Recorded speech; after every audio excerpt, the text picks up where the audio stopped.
So we're taking a look in the hives in the apiary this morning just to see what's going on. We're going to be covering the topic of, is your flow hive ready to super? The super, if you don't know, is the top box of your hive where the honey collection happens, and for us it's where the invention is that allows you to harvest the honey out of the box without opening it. So this is the hive we're going to be opening up, and we've got Frey with us again this morning. And first of all, let's just have a little look about what's going on.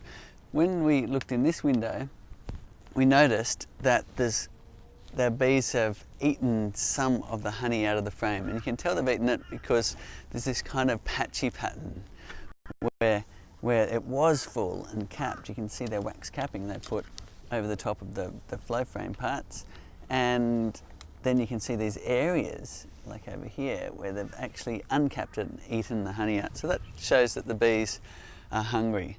It's been quite a tough season for bees in most of Australia due to fires and then floods and so on, but we're hoping the recent rains will set it off for a nice spring.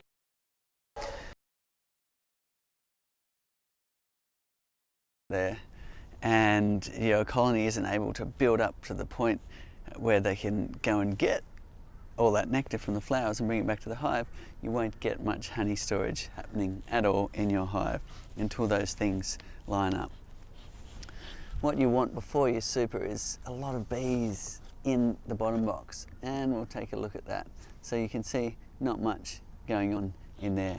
We've even got a little bit of condensation because the bees aren't up there working that box. Now, the first thing I'm going to do is add a bit of smoke to the front. Now, we'll get that going by giving it a few good puffs. What you want is nice cool smoke, and while you're at it, if you're not wearing gloves, I do recommend you wear gloves if you're new to beekeeping. You can add a bit of smoke to your hands, and that just masks the smell of you being the mammal getting into the hive, and the bees will be smoky.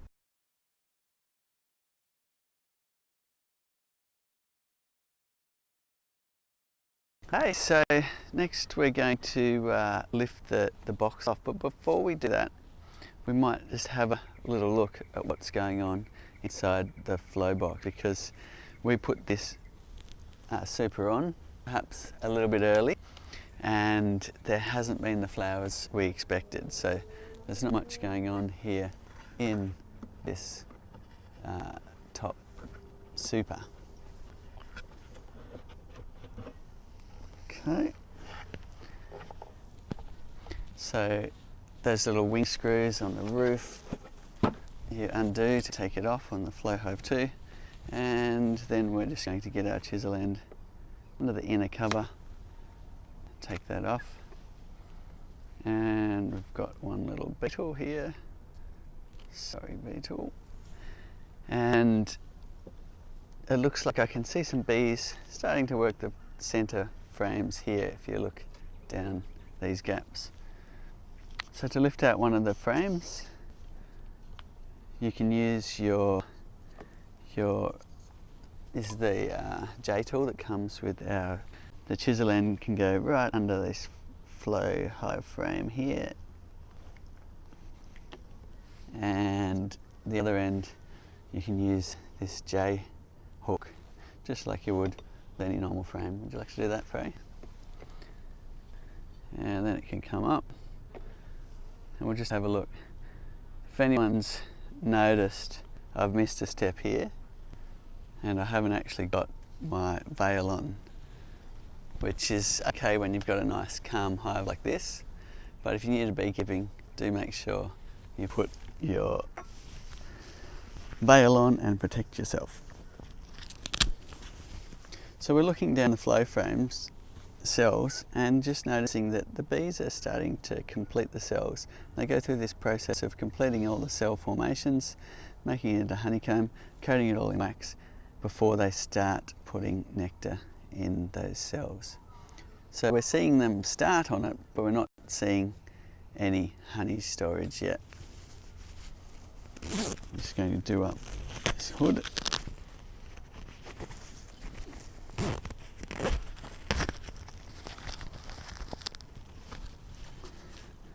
Okay. So nothing much is going to happen until we get a honey flow. And a honey flow is the name for when the flowers are really producing nectar. When the flowers are producing nectar, the bees stimulated, the queen starts laying more eggs and the hive population grows, and then more bees can go and forage and get that nectar from the flowers, and your hive builds up and they start storing a lot of honey quite quickly. We're not going to see that for a little while yet, looking at what's going on with the season. So it is a game of patience, just like any kind of farming. You are relying on the seasons, when the rains have come, what species of flowers are around you, what species of trees, and even the weeds. Sometimes the very best time in most areas is the springtime, because you get all of the flowering of all of the understory, all of the weeds. Everything's, well, not everything, but a lot of things are flowering in that time. And if you go to other times of year, it depends where you are in the world, but here on the coast we do typically get some good flowers in the winter time. So we're hoping that these bees will be able to access them in these coastal regions here. The tuckaroos have just started to flower, which is great, because all the bees at my place, which is just over the hill there, are a bit hungry as well. So we'll take that box off now and have a look at the brood nest and just make sure there's a healthy population in there, and talk a bit about what you need to look for before supering your hive. So to get this box off, same chisel between the two boxes, and it doesn't really matter whether you go under the excluder, which is this black line you can see here, or above it, and sometimes it'll just come with it and sometimes it won't. In this case the box is easy to lift, and if you take this rear cover off, you can use that as a handle. I'm going to lift that off now. That's it. It's not too heavy because the honey's not in there. Okay, a couple of bees have just noticed we're pulling that hive apart, so we're going to add a little bit of smoke to the hive, just by getting a smoker going, and when it's blowing nice cool smoke, we'll just put it into the hive like this. Just give them a moment to settle down, because we noticed just a little bit of aggression as we pulled the box off. So you'll notice they get agitated at first with the smoke, but then they calm. So when we put a box like this down, it's best to put it on an edge like that, just so if there's bees underneath, they won't get squashed on the ground. There's a little tip there. Next, the excluder can come off. So if you have a look at this excluder has openings of 4.3 millimeters, which is fine for the workers to get through, but the queen or a drone can't get through that aperture. So that keeps the queen from laying eggs in your honey collection area.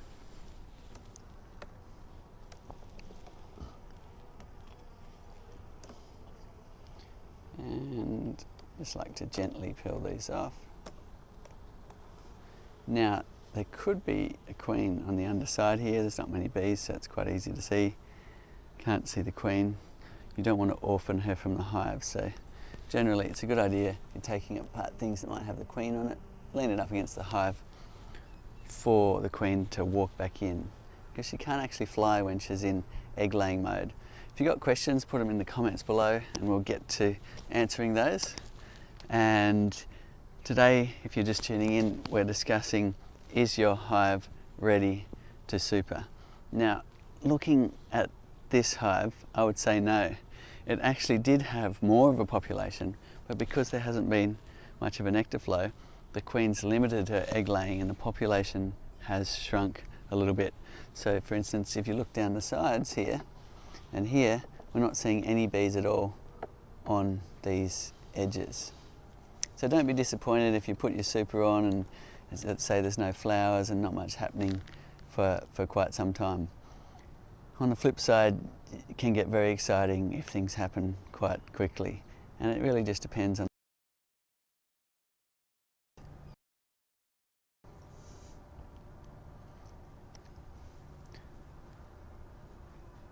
So generally you wouldn't super a hive that looks like this. There's just not enough bees in here yet. You want to see bees all the way across the top here and down the sides of these frames. But a rule of thumb is before you put super on, make sure they've filled out all of the frames with their comb. So they're building their beautiful natural comb, hanging them from these wooden frames, and you want to wait till they've completed them all. And there's a lot of bees here when you open the box before you put your super on, which is your top box full of the flow frames in this case. So to lift a frame out, because we may as well while we're here, have a little look at what's going on. There's some burr comb down the side which is connecting the frame to the wall. So it's a good idea to just knock that off first. You don't want it scraping down the length of the frame as you pull it out. To do that, you just use this chisel end and you simply just cut it off, making sure there's no bees in that area when you do it.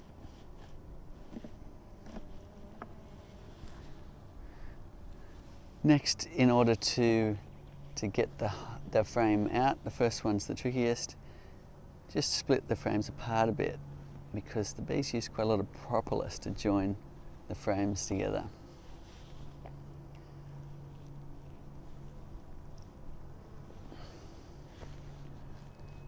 Okay, so that frame can now come out if you want to pull that one out. So she's putting the hook under the end bar of the frame, levering it up a little bit. If you've got any questions, put them in the comments. We'll get to answering those. Okay.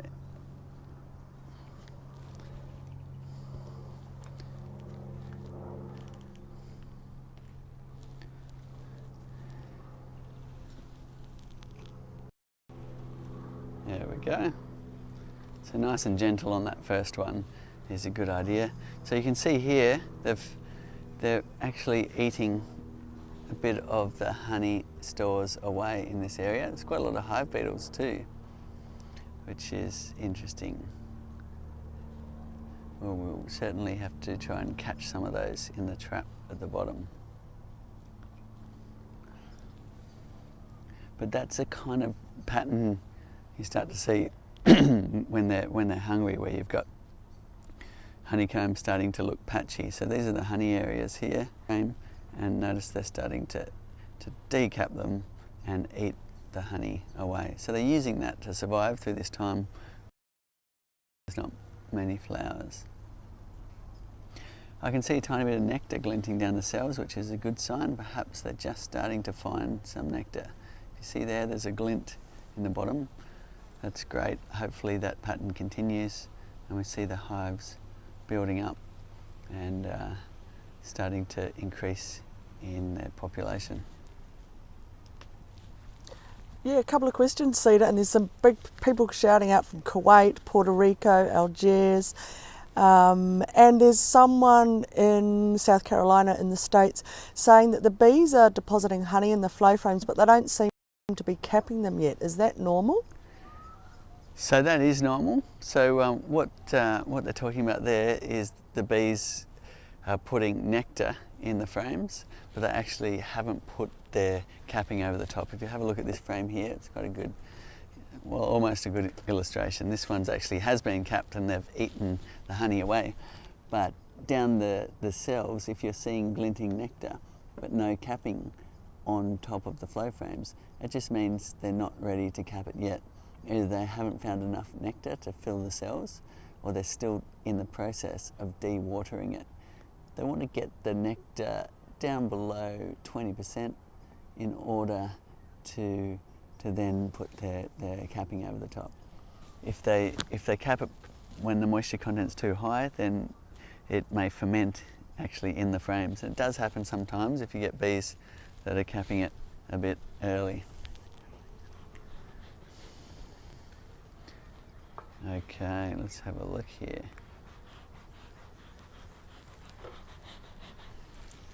So this frame again is mostly honey, and they're eating it away from the extremities, which is typical. They'll pull it back from the edges and try and keep a thermal mass in the middle where they're keeping themselves warm.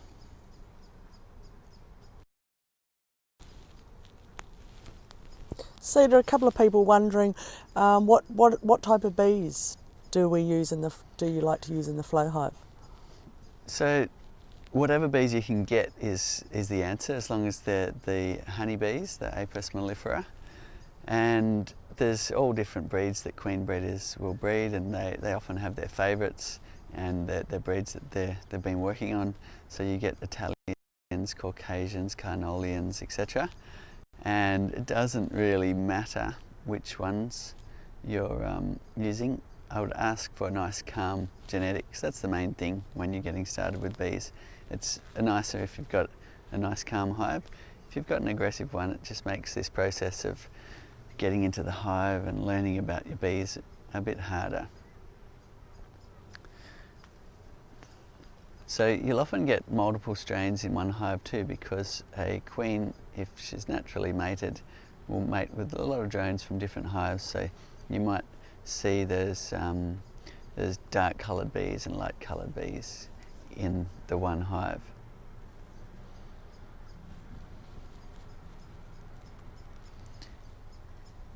Nice. So we're just going through, looking at the frames, looking at things that are happy and healthy in here. We're starting to see pollen, which is typical. So you get the honey on the outside, and then the pollen, and then the brood in the middle. If you look in this area here, you'll notice you've got some colours down the bottom of the cells, which is their bee bread. So they've collected their pollen. They've done that amazing process of flying out to the flowers, statically charging themselves, and the pollen grains jump off the flowers onto their hairy body, and they scrape it back to their hind legs and fly back to the hive with these pollen in their pollen baskets. And then they don't just eat it, they put it in a cell, they add some enzymes, and they ferment it like a good sourdough, so it's already partly digested by those enzymes before they eat it. So that's them making their bee bread. And they'll sometimes cap it off with a little bit of honey over the top, because honey goes really nicely with bread.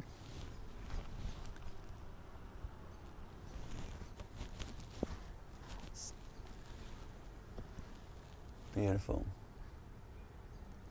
Cedar, Lindsay's asking, it looks like you're doing a 6-frame hive, and there's 8 brood frames. If he has a 7-frame, how many brood frames should he have in his brood box?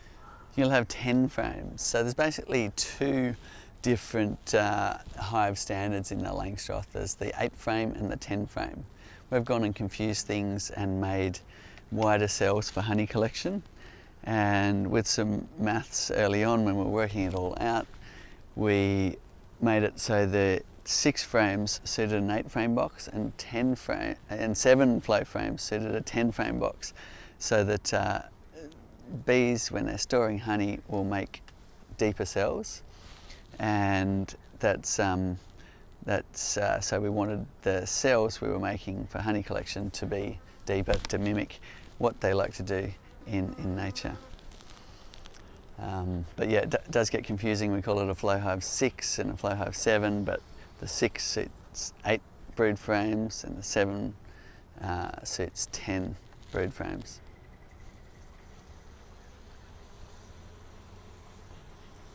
So we've just gotten to the brood nest here. So you can see the difference between honey, which you can see here, and brood, which is this area. So the brood, the cappings are just not quite so translucent. So you get this, and then nectar here you can see shining down the cell. So we've got capped honey in these areas, which could look white capping, or it could look like dark capping or yellow capping. There's quite a lot of variations depending on whether they're reusing wax or or making it fresh. And if you see little holes in the capping, that's them starting to eat some of the honey away from that little cell there. So they look like they're they were eating it away, and now they're starting to fill again, which is great with this nectar starting to show up in the cells. And then this area here where is the brood, so that is the worker brood, and there's a nice amount of it there. It's really good when you get nice dense patches of brood. When you've got a good laying queen, they can lay big areas to increase the population in your hive. You can see some pollen we were talking about earlier on the hind leg of this bee. If you just tilt the frame back this way, you see a nice orange pollen on the hind leg that we call the pollen basket.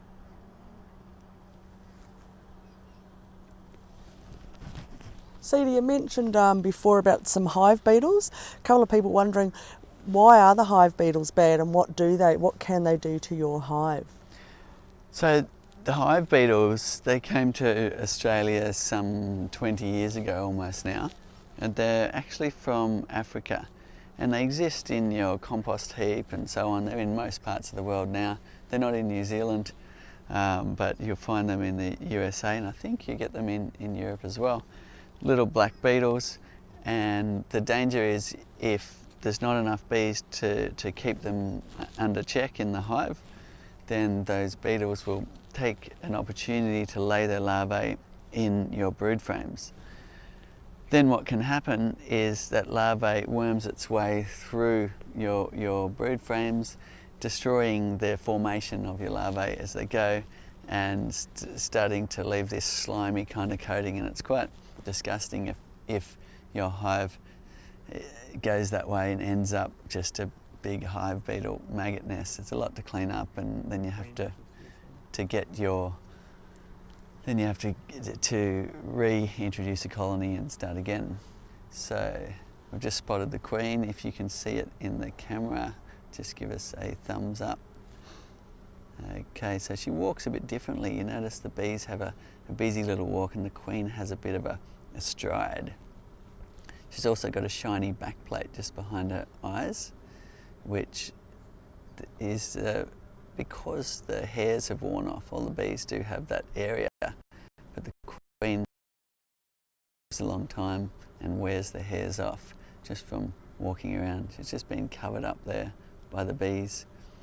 But if you haven't spotted her already, you can see her just here. She's got bigger legs, and the wings come just over halfway down her body, and she's got the pointy abdomen, and often free from stripes. So there's a few hints there on finding the queen.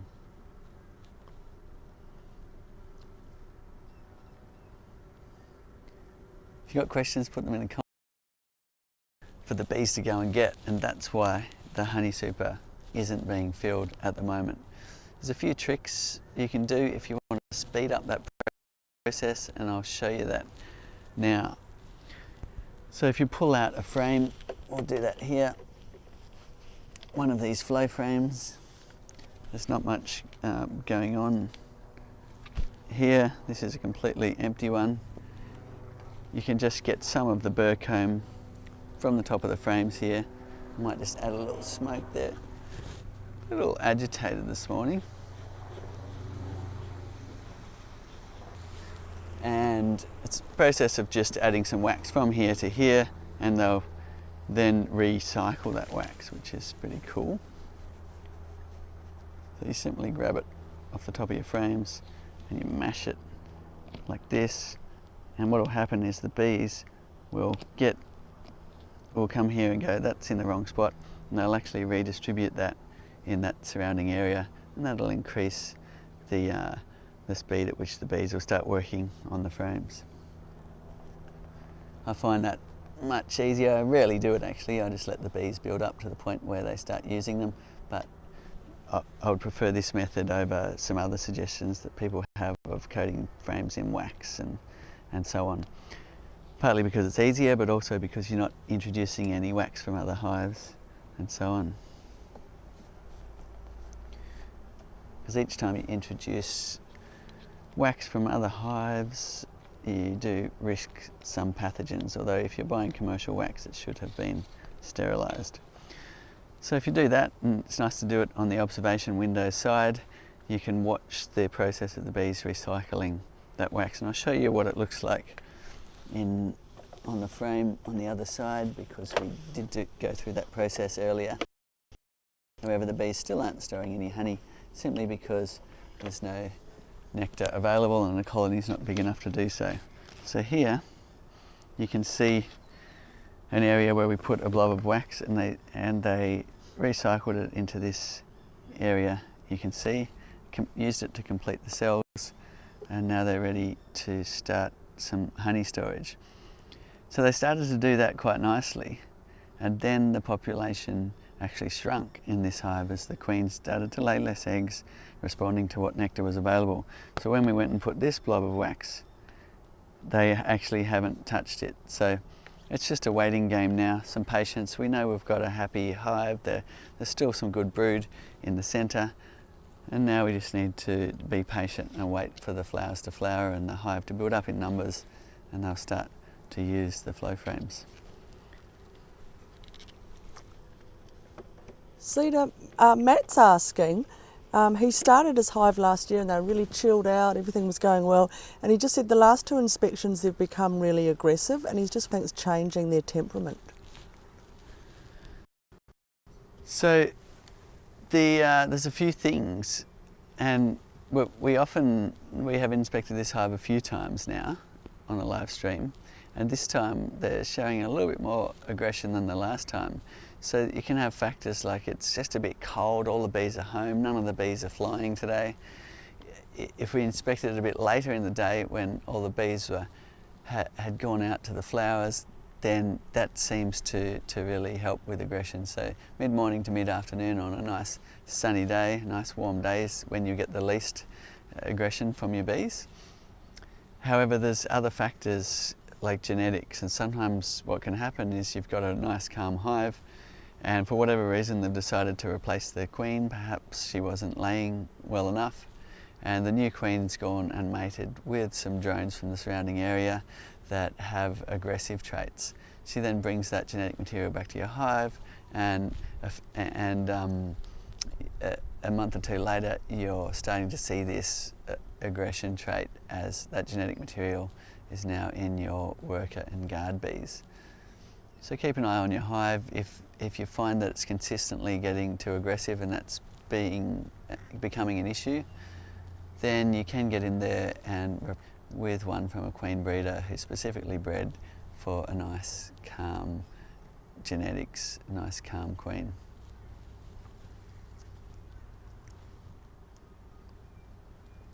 Cedar, Jeremy just asked, he wondered if you just got stuck because he thought you jumped. I didn't get stung. I just must have had too much coffee.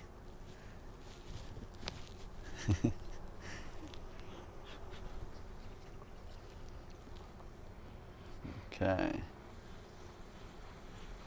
If you don't wear gloves and you've got aggressive hives, you will cop a few stings on the hands. It just depends how comfortable you are with that. If you're not comfortable with getting stings, then protect yourself and wear gloves like Frey is here.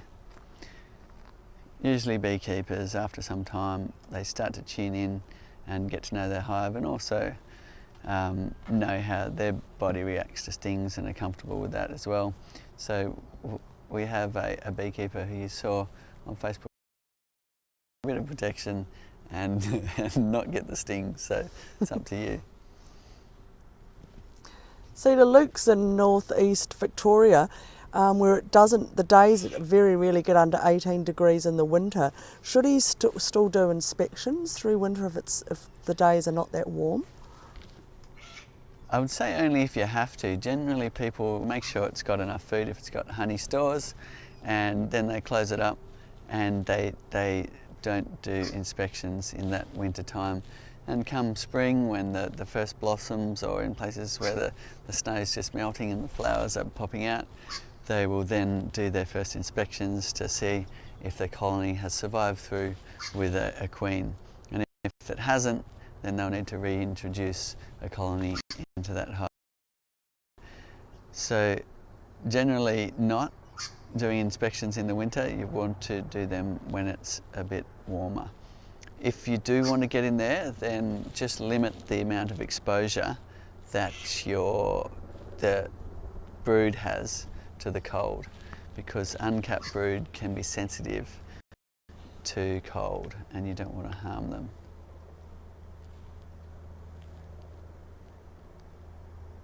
Around here we could do brood inspections just about any time of year because we live in a subtropical region and it really doesn't get that cold. However, still nice to do it on a sunny day, mid-morning to mid-afternoon, so it's a bit warmer and you're not giving that cold shock to your brood nest. Where's, Cedar, if people are wanting to mark their queens, where's the best place to mark her or paint her? Okay, so it's right on her thorax, which is that shiny black backplate just behind her head, and it's a process of pinning her down quickly and just putting a paint marker. You can buy special queen markers on that shiny area. It doesn't seem to harm her because that's just a part of her exoskeleton, and the bees don't seem to mind her having a dot on her back.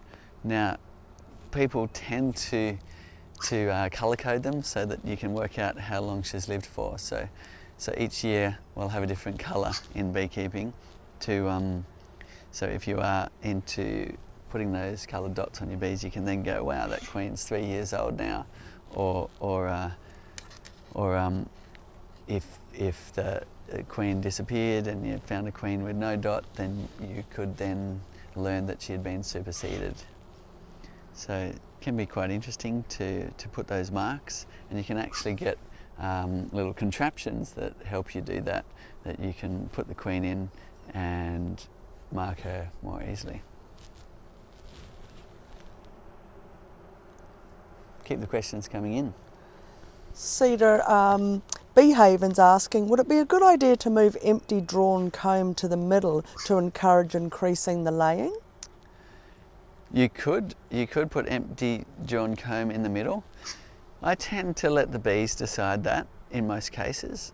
It's I think this hive's doing a wonderful job of changing the size of the hive to respond to the climate, and it's important for them to do that if there's not enough nectar around. Otherwise, a lot of bees can use all of that nectar, and bees can move honey around very quickly. So I probably would just leave them in their order. They're happy, they've got it ordered how they want it. However, come springtime, it's a different story.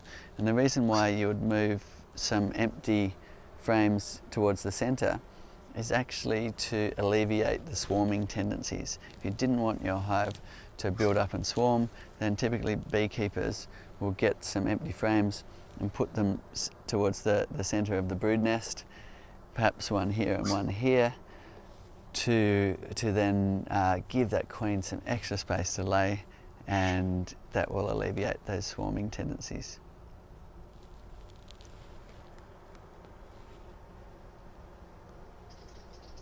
Great.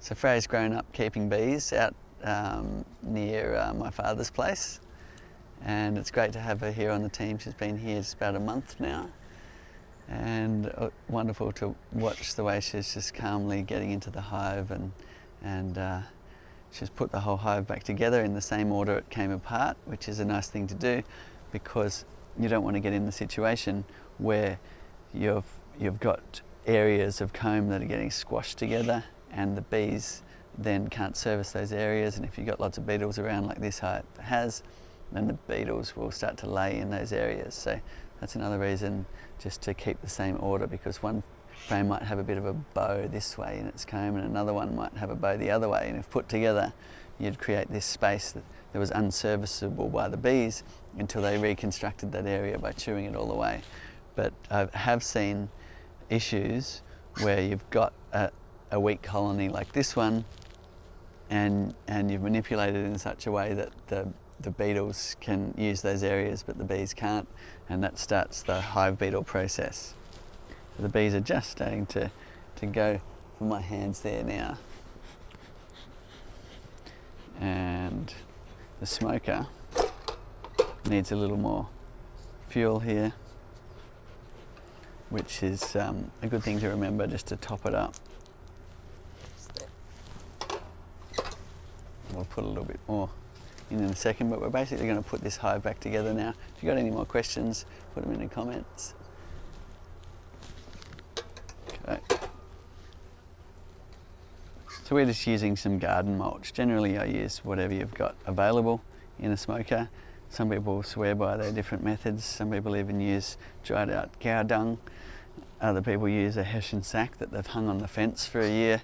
Other people use bark from trees. It really doesn't matter. The idea is you just make sure you keep the fuel up to it, and what that does is allow you to use it when you need it, when you're putting your hive back together. And just a little wisp over the top is enough to calm them a little bit, so we can put the hive back together. Next goes the excluder.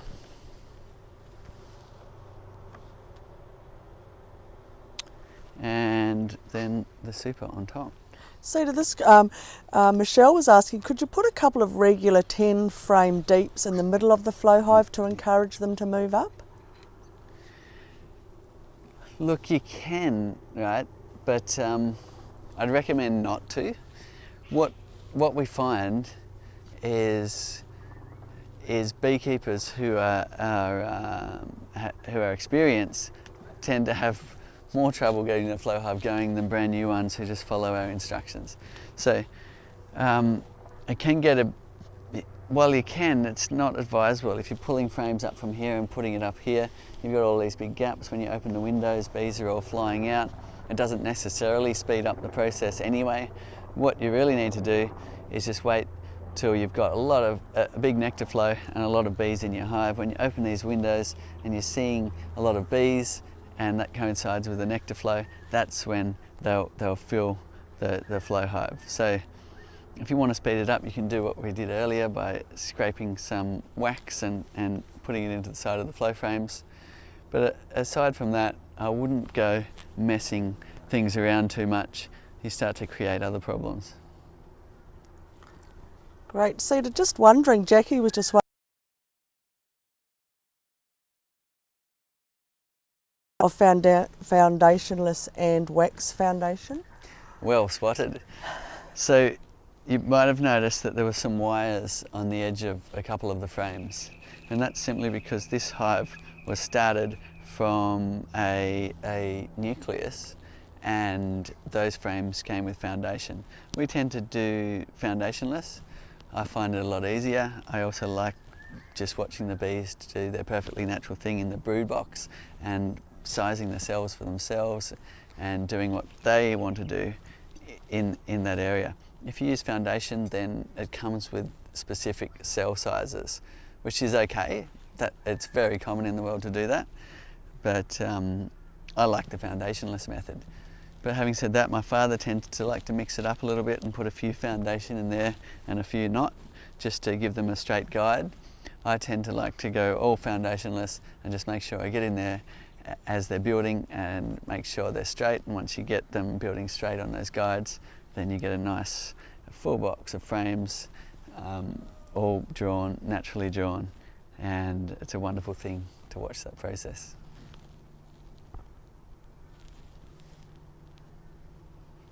Cedar, if you were inspecting another hive, what would you do with your hive tool? Would you wash it or sterilise it, or?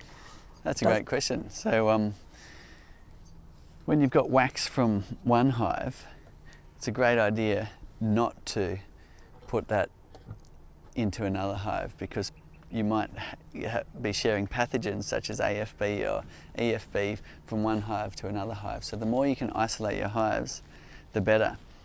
And when I was keeping bees in the conventional way and harvesting honey from 40 hives and then getting those frames and taking them back, it was very hard not to mix up all the equipment from one hive to the next. It's one advantage of the flow frames is you tend just to keep those frames with that hive. There's no need to take them off and back on again to go through that honey harvesting process, so you're less likely to muddle them up and get frames, honey and wax from this hive into the next hive. So back to the hive tool. To clean it, there's a good method. If you have a blowtorch, or you can use a gas flame or anything like that, and you just heat it up like this, and what that does is it melts the wax. Then you can wipe that on a rag or on the grass somewhere, and what you'll find is that a lot of the wax will come off.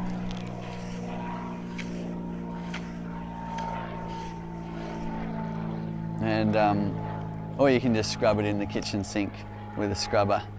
But the flame does a process of sterilization as well. So it's a handy tool to have around, also to light your smoker in a hurry if you want to just use a gas torch. Great.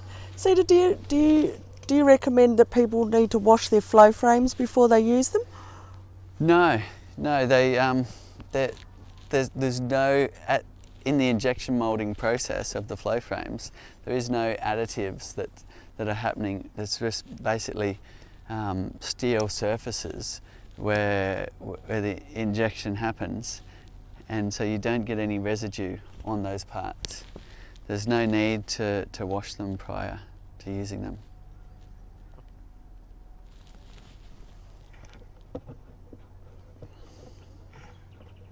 Okay, just get that roof back on here. What did it do? There we go. And there's these little wing screws you can do up to lock it on if it's going to get windy. Oh, sorry, Seeds. Takes a fair bit of wind to blow the roof off, even on our classics, but with this slope, I found that the wind would, as soon as it got to 80 kilometres an hour, would blow the roofs off. So that's why we put these wing screws on to fasten the roof down. The hives themselves, the bees actually join them together, so unless it's just freshly set up, your hive is unlikely to blow over. They're heavy enough to just stay there, and the bees wax them together. Great. Cedar, Tava wants to know, they've put a top feeder under the roof, but now the roof's not quite fitting properly. Any recommendations for top feeders in the Flow Hive? Okay, so if you've got a spare brood box and you can use that basically to house a feeder. There's all sorts of different feeders you can get, but you're probably talking about a round feeder which almost fits under here, and you can get away with it putting the round feeder under. But another thing you can do is just use a spare box on top of here. Then you can put a big tall feeder in, or a big jar feeder with holes in the lid over that area, and then this will go on the next box on top like that. It just gives you more space to play with.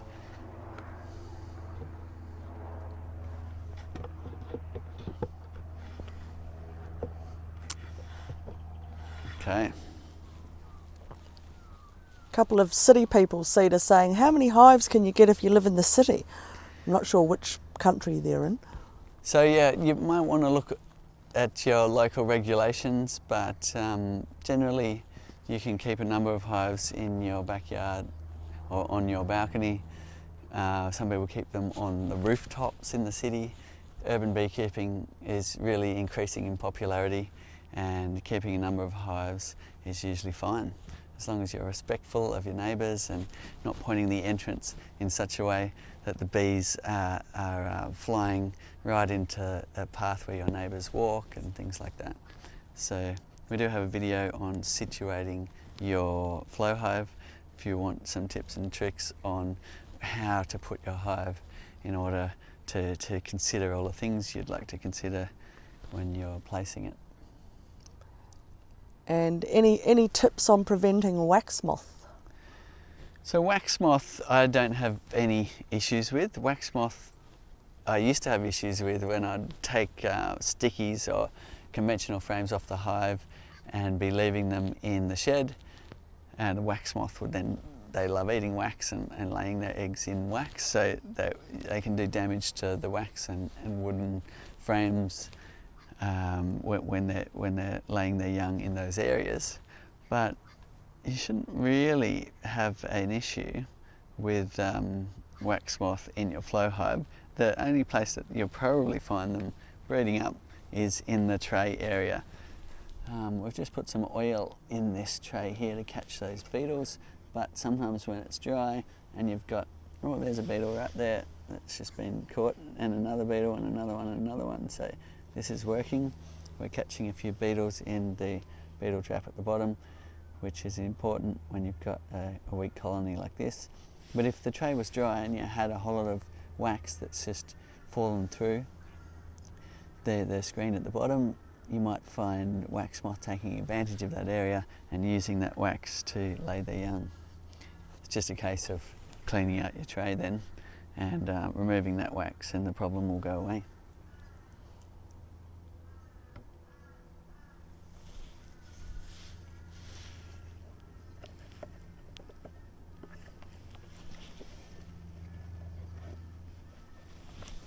Cedar, Estelle's asking, in a previous video you mentioned the flow frames, and you said you either had to push them to the front or the back. She was just a little bit confused which way they needed to go, because you mentioned minimising the space. Great, okay. So that video is in Supering Your Flow Hive. If you want to look up that run through how to prepare your flow frames. And one of the things you need to do is make sure this window is sitting nice and flat. And to do that, you're taking you're pushing the frames right to the front. And I'll just pull this off again, just to illustrate that. These bees are getting used to me opening their hive today. If you go under the cover here, I'll show you what I'm talking about. Basically, there's a little screw at the back we've put to help adjust to the various different box sizes people might be using their flow frames in. And when you adjust that out a little bit so it hits up against the wood, it pushes the frame to the front, and then it forms a nice flat window. If you haven't done that step, here's a frame here that's got a little bit of room. I'll try and push it back. You see that movement? And if we come around, what that does is create an uneven face, and if it's too far, you can even get to the point where bees are escaping because they're so. If you push them to the back here, this is called the rear window, you push them back. If you don't go through the process of winding out those screws, just make sure they're pushed that way, and the bees will start building up their wax underneath them and so on, and lock them in position anyway. But or another trick you can do if you don't have a screwdriver at the time is just put a stick or one of the comb guides from the frames is about right in this, and that just pushes the frames and lines up a nice window here, which means no bees will be escaping, and it's easier to harvest your honey and so on. Great. Cedar, you pulled out that tray a minute ago, a couple of people asking, do you need to clean it, or how often should they clean it? It's a bit of as you see fit. You can go for months at a time without looking at it, but if it's just rained a lot, sometimes you can get a bit of rain coming in the entrance and getting into your tray, and there's some water sitting there. Not a bad idea to tip that out. If you're getting a lot of wax build up, then getting in there and cleaning that out, it's not a bad idea. It's also just interesting to look in here and see what's going on, because here you can see they're catching a few beetles, which is great, and that's important. It's also showing us that this hive does have beetles, so we should maintain catching them. There's some pollen grains, which means they're bringing in pollen, which is neat. It's just some's fallen off their hind legs and down through the screen. And sometimes you get little flakes of white wax, showing a whole lot of bees actually testing out their wax glands for the first time, and that's interesting too, because it shows you that there's a whole lot of new bees about to become foragers soon, which is a good thing. And sometimes you'll see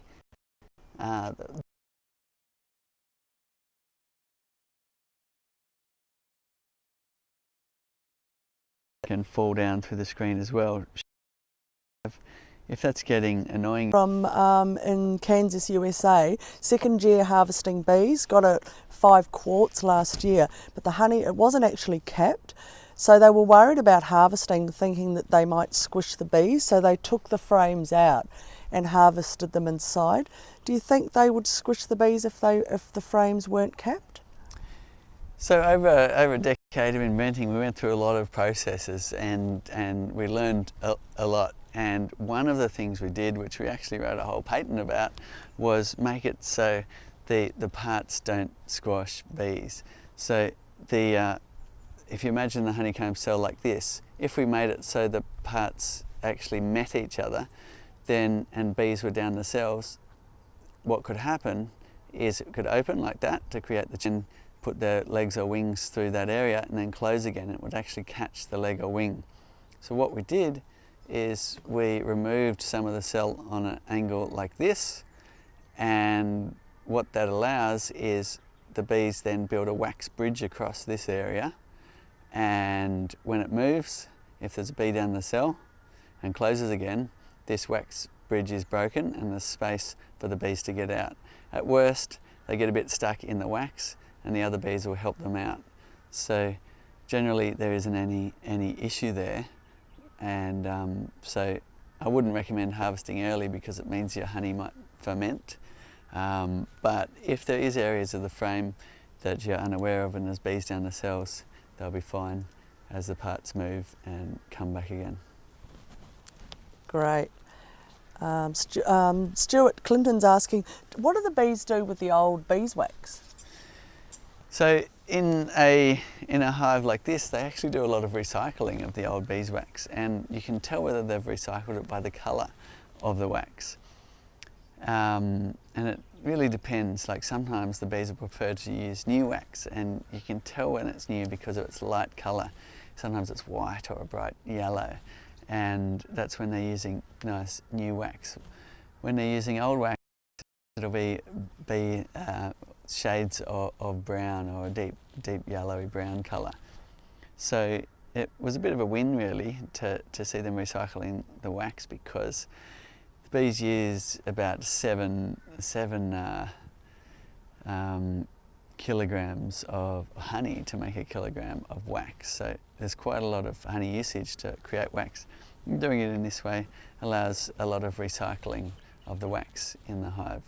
Having said that, if you do like to collect wax and make candles, you can add another box to collect some honeycomb, or if you're using our hybrid, it can have honeycomb collection frames on the edge, or you can, when you cycle frames out of the bottom box, you can get a little bit of wax from them as well. Or some people like to open up this plug and let them build a whole lot of natural wax honeycomb in the roof area, and you can get wax from that as well. Nice, Cedar. Just when you pulled the tray out again, just wondering what was actually in it. What sort of oil are you using? So that was just some cheap oil from the supermarket. At home I use old cook because that's what I run my car on and I have an abundance of it. But the easiest thing to do is just go down to the supermarket and get some vegetable oil and pour it into the tray. And when you pour it in, just make sure it's covering the surfaces. We put baffles in the bottom and we counter slope the tray the other way so that it's easy for it then to cover the entire area. We're also catching a few ants in there, which is interesting. Little tiny brown ants you can see in the bottom. Cedric, I don't know if they can see it there, but they're wondering if you're using an open mesh floor for extra ventilation. There is certainly an open mesh floor. If you, it might be hard to see, but let's pull this tray out and we'll see if Stone can get under there to see that. A little bit more challenging to get the cameras under the hive. So what you're looking at there is an aluminium screen that we've put apertures in that the bees don't get through, but hive beetles can go through, and varroa mites can drop through if you live in a continent with them. and that can be a handy way to manage some pests, and also you can use it to assist ventilation in the hive. And the way we've structured this Flow Hive 2 is this vented cover sits up against this handle area, and if you put the vents up, it allows air to flow through those vents and up under the screen and into the hive. So that's a nice position in the summertime to allow a bit more ventilation into your hive. But perhaps in the winter when it's cold, you can put it up this way and limit that ventilation into your hive.